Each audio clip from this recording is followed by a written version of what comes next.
এই পর্বে আমরা দেখব পশ্চিম সিকিমের খুব পরিচিত হিল স্টেশন, যেখানে আছে নদী, কমলালেবুর বাগান, ঝর্ণা, কেভ, পাহাড় ঘেরা লেক, চেন্ডিগিজের মূর্তি, স্কাই ওয়াক, ৩০০ বছর পুরনো মঠ, জঙ্গলের মাঝে পাখিরালয়, রাজধানীর ধ্বংসাবশেষ।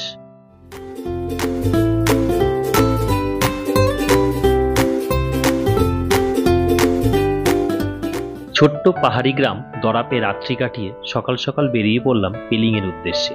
আগের ভিডিওতে সিকিমের অফবিট গ্রাম দরাপ দেখিয়েছি। আজ আমরা পেলিং এর সাইট সিন করতে করতে পেলিং টাউনে যাব।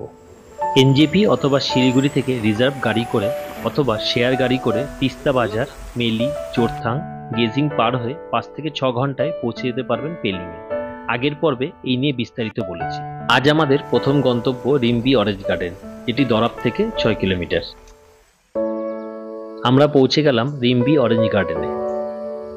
কিছুটা এগোতেই এক বয়স্ক ভদ্রলোক ৩০ টাকার বিনিময়ে বাগানে প্রবেশের অনুমতি দিলেন। চারিদিকে কমলালেবু গাছ। নভেম্বর থেকে ফেব্রুয়ারি হচ্ছে কমলালেবুর সিজন, তাই এপ্রিল মাসে গাছে লেবু দেখতে পাবো না, এটাই স্বাভাবিক। লেবু গাছে ফুল এসেছে। ফুল দেখেই মনকে সান্ত্বনা দেওয়ার চেষ্টা করলাম। কিছুটা সামনে এগোতেই দোকানের দিদি আমাদের বাগানের দিকে একটি গাছে লেবু দেখালেন। আমি গাছের কাছে এগিয়ে গেলাম কাছ থেকে আর ভালো করে দেখব বলে। সত্যি এই সময় গাছে লেবু দেখে মনটা আনন্দে ভরে উঠল। দেখুন গাছে কত কমলালেবু হয়ে রয়েছে। এটি হচ্ছে পিচ ফল। খুব সুন্দর সাজানো গোছানো বাগান দেখে ঢালু পথ বেয়ে নিচের দিকে নামতে থাকলাম। আর কিছুটা নামলেই রিম্বি নদী। নদীর পাড়ে যাওয়ার পথে লেবু ও ওয়াইনের স্বাদও নিতে পারেন। অনেক দোকানি বিভিন্ন খাবারের সম্ভার সাজিয়ে বসে আছেন। পৌঁছে গেলাম রিম্বি নদীর পাড়ে। খরস্রোতা পাহাড়ি নদীটি নদীবক্ষে ছড়ানো পাথরের খণ্ডের মধ্যে দিয়ে কলকল করে বয়ে চলেছে। প্রাকৃতিক সৌন্দর্যে ভরপুর এই জায়গাটিতে বেশ কিছুটা সময় কাটাতে পারেন কাচের মতো স্বচ্ছ জলে পা ডুবিয়ে বসে। বেশ অনেকটা সময় আমরা এখানে কাটালাম। এবার আমরা এখান থেকে রওনা দেব। আমাদের পরবর্তী গন্তব্য কাঞ্চনজঙ্ঘা জলপ্রপাত। অরেঞ্জ গার্ডেন থেকে যার দূরত্ব প্রায় ১১ কিলোমিটার আর পেলিং থেকে প্রায় ৩০ কিলোমিটার। কাঞ্চনজঙ্ঘা ফলসে পৌঁছে গেলাম। ব্রিজের আগে গাড়ি পার্কিং করে হেঁটে এগিয়ে গেলাম। ব্রিজের ওপর থেকে দেখা যাচ্ছে দূরে পাহাড়ের গা বেয়ে জলের ধারা নেমে আসছে। চারপাশে সবুজের সমারোহ। তবে এটি মূল জলধারা নয়। আমরা সামনের দিকে এগিয়ে গেলাম। যাবার সময় রাস্তার পাশে ছোট ছোট খাবারের দোকান আছে এবং স্থানীয় কিছু জুয়েলারি দোকান আছে। সামনে ডান দিকে টিকিট কাউন্টার থেকে ২০ টাকা দিয়ে টিকিট কেটে সিঁড়ি বেয়ে উপরের দিকে উঠতে থাকলাম সিকিমের অন্যতম প্রধান জলপ্রপাত দেখতে। আমরা পৌঁছে গেলাম কাঞ্চনজঙ্ঘা জলপ্রপাতের সামনে। পাথরের ওপর পা ফেলে আরও একটু উঠে মূল ঝর্ণার পাদদেশে চলে আসলাম। এটা বিশ্বাস করা হয় যে কাঞ্চনজঙ্ঘার হিমবাহ থেকে জলপ্রপাতের উৎপত্তি। ১০০ ফুট উঁচু থেকে সশব্দে ঝরে পড়ছে জলধারা, যা দেখে মুগ্ধ হয়ে গেলাম।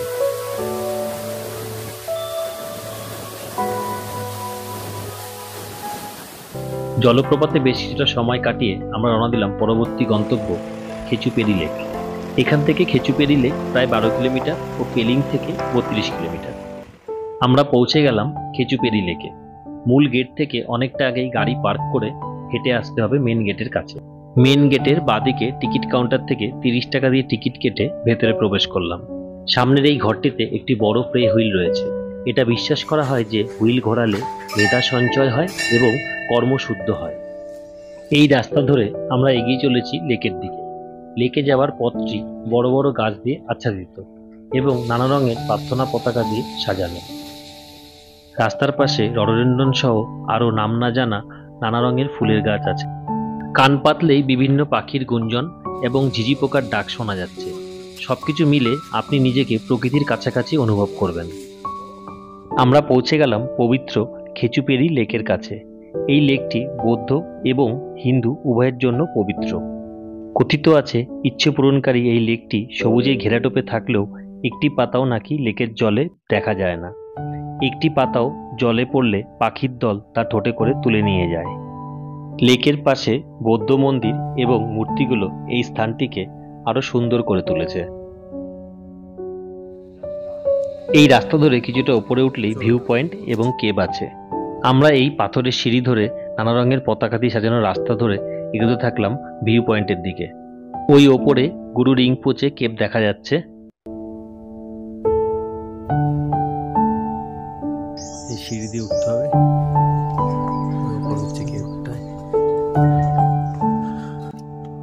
কেবের ভেতর গুরু রিংপোচের মূর্তি রয়েছে। খুবই সুন্দর, দারুণ।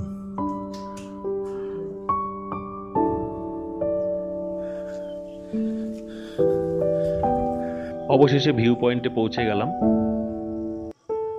উপরে এখানে একটি ছোট্ট হোমস্টে আছে, চাইলে থাকতে পারেন।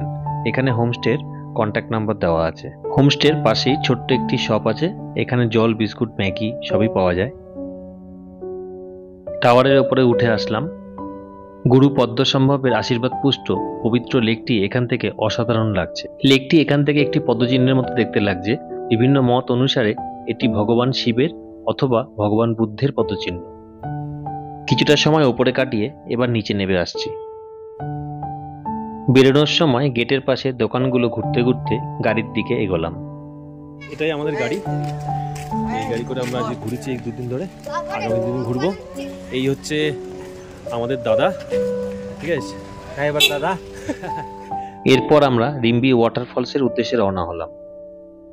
আমাদের গাড়ি সিকিমের এসকেএম পার্টির র্যালির মধ্যে পড়ে গেছে, যার ফলে অনেকটা সময় নষ্ট হলো। সিকিমের লোকসভা বিধানসভা ভোটের ক্যাম্পেনিং চলছে। আমরা এসে পৌঁছালাম রিম্বি ওয়াটারফলসের সামনে। সরু জলের ধারা ওপর থেকে নেমে আসছে। বর্ষার পর জল বেশ ভালো পাওয়া যায়। এরপর আমাদের গন্তব্য পেলিং। এখান থেকে পেলিংয়ের দূরত্ব 11 কিলোমিটার, যেতে সময় লাগবে 25 মিনিট মতো। গ্যাংটকের পরে সিকিম রাজ্যের অন্যতম বিখ্যাত পর্যটনস্থল এই পেলিং শহর। পশ্চিম সিকিম জেলার মনোমুগ্ধকর ল্যান্ডস্কেপে ৭,২০০ ফিট উচ্চতায় অবস্থিত। তুষারাবৃত হিমালয় পর্বত শৃঙ্গের মনোরম সৌন্দর্য এবং নির্মল পরিবেশ পেলিংকে নিখুঁত পর্যটনস্থল করে তুলেছে। গ্যাংটকের পরে রাজ্যের অন্যতম বিখ্যাত পর্যটনস্থল এই পেলিং। আমরা পৌঁছে গেলাম হোটেল সারেদানাতে। এটি আপার পেলিং অবস্থিত। আমরা হোটেলে লাগেজ রেখে আবার ঘুরতে বেরোবো। Double bed. আমরা ভিউ রুম নিয়েছি। টিভি আছে, আয়না আছে। রুমের ব্যালকনি থেকে পেলিং টাউনের ছবি। আমরা ফার্স্ট ফ্লোরে 2টি এবং সেকেন্ড ফ্লোরে 1টি রুম নিয়েছি। বাথরুমটি ছোট কিন্তু পরিষ্কার পরিচ্ছন্ন, গিজার আছে। এরপর আমরা চলে আসলাম চেনরিগিজ মূর্তির পাশে গড়ে ওঠা স্কাই ওয়াক এবং পার্কটি ঘুরে দেখার জন্য।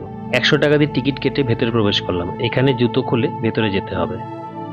স্কাই ওয়াক ও পার্কটি সকাল 8টায় খোলে ও বিকেল 4:30টায় বন্ধ হয়। এই জায়গাটি বেশ খোলামেলা। ওই ডান দিকে স্কাই ওয়াক আছে। চলুন প্রথমে স্কাই ওয়াকে যাই।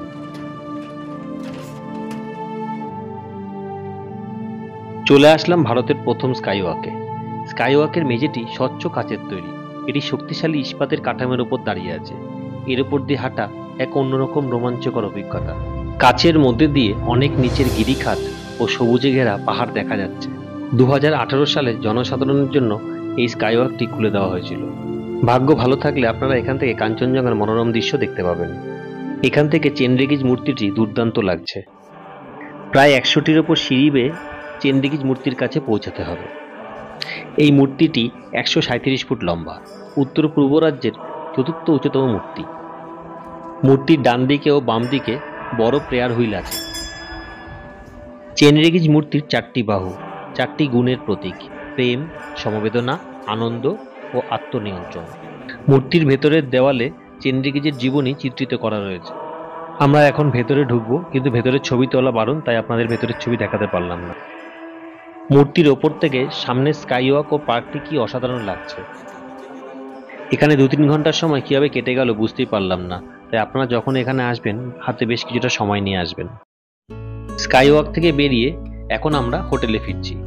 হোটেলে ফিরে রেস্ট করে আমরা পায়ে হেঁটে পেলিং শহর ঘুরতে বেরোবো। হোটেলে রেস্ট করে আমরা চলে আসলাম কিছু গিফট কেনাকাটা করতে।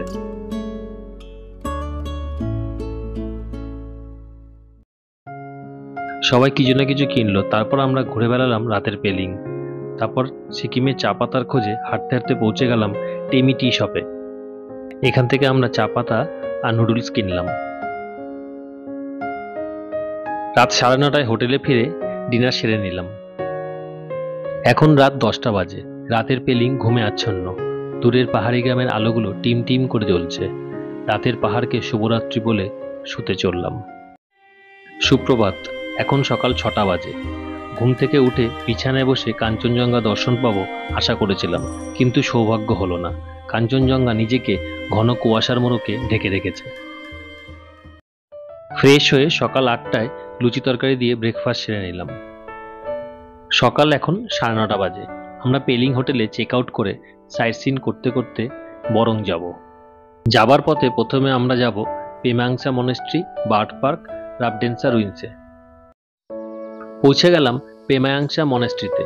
এটি পেলিং টাউন থেকে মাত্র 2 কিলোমিটার। মনেস্ট্রিতে প্রবেশ করার জন্য 50 টাকার টিকিট কাটতে হলো। সামনের এই ঘরটিতে বড় একটি প্রেয়ার হুইল আছে।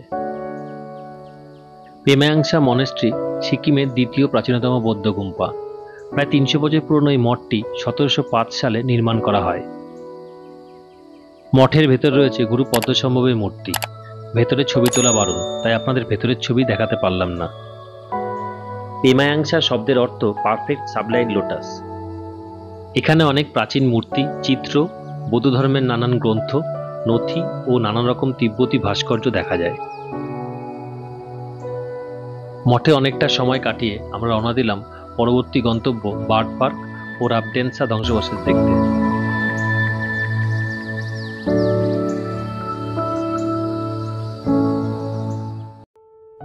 আমরা পৌঁছে গেলাম বার্ড পার্কে। 100 টাকা দিয়ে টিকিট কেটে ভেতরে প্রবেশ করলাম। 14 বছরের নিচে বাচ্চাদের 25 টাকা এবং বিদেশিদের 200 টাকা টিকিট মূল্য। বার্ড পার্ক ও রাবডেন্সা ধ্বংসাবশেষ এই একই টিকিটে ঘুরে দেখা যাবে। এটি বার্ড পার্কের মূল প্রবেশদ্বার। ঝুলন্ত ব্রিজ সহ বেশ বড় পার্কটি এবং খুব সুন্দর করে সাজানো। চারিপাশ থেকে নানা ধরনের পাখির ডাক শোনা যাচ্ছে। 2017 সালের 4 ডিসেম্বর সিকিমের চিফ মিনিস্টার শ্রী পবন চামলিং এই পার্কের উদ্বোধন করেন। স্থায়ী এবং পরিযায়ী উভয় প্রজাতির পাখির জন্য এই অভয়ারণ্য তৈরি করেছে সিকিম সরকার। একটি খাঁচার ভেতর ঢুকলাম। এখানে বিভিন্ন পাখি উড়ে বেড়াচ্ছে। এখানে বহু প্রজাতির পাখি আছে, যার মধ্যে রয়েছে golden pheasant, kalij pheasant, silver pheasant আর প্রভৃতি।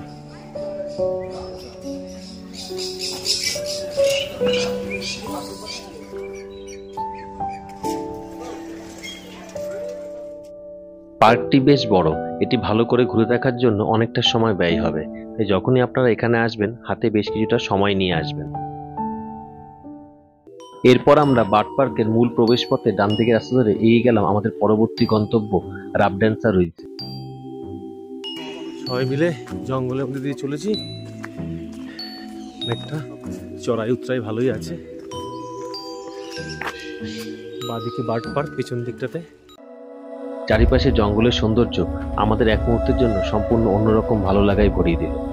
চারিদিকে ঘন জঙ্গলে কত সব অদ্ভুত নানা জানা পাখির কিচিরমিচির মনকে প্রশান্তি দিল। এই যেন এক অন্য পৃথিবী। নিস্তব্ধতার একটা অদ্ভুত সৌন্দর্য আছে, সেটা এখানে অনুভব করতে পারছি।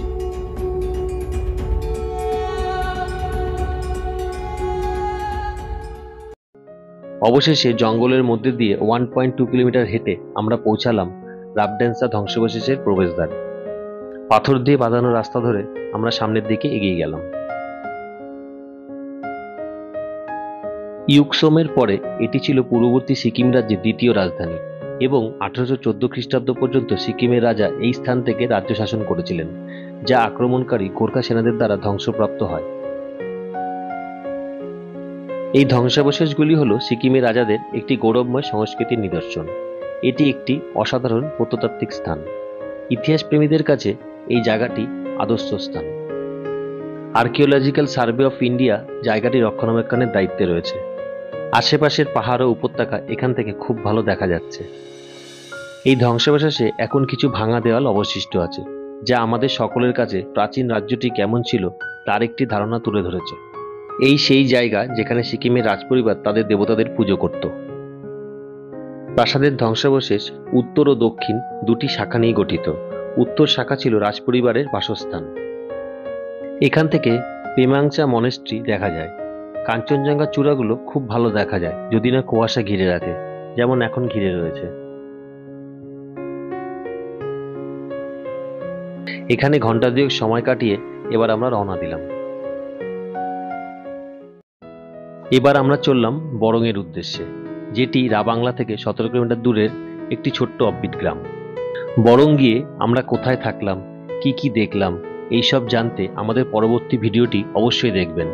তার জন্য আপনারা আমাদের চ্যানেল মেমোরেবল ট্যুর অবশ্যই সাবস্ক্রাইব করুন, আর নোটিফিকেশন পাওয়ার জন্য বেল আইকনটি প্রেস করতে ভুলবেন না। ভালো লাগলে লাইক ও শেয়ার করবেন এবং ভিডিও কেমন লাগছে কমেন্ট করে জানাবেন।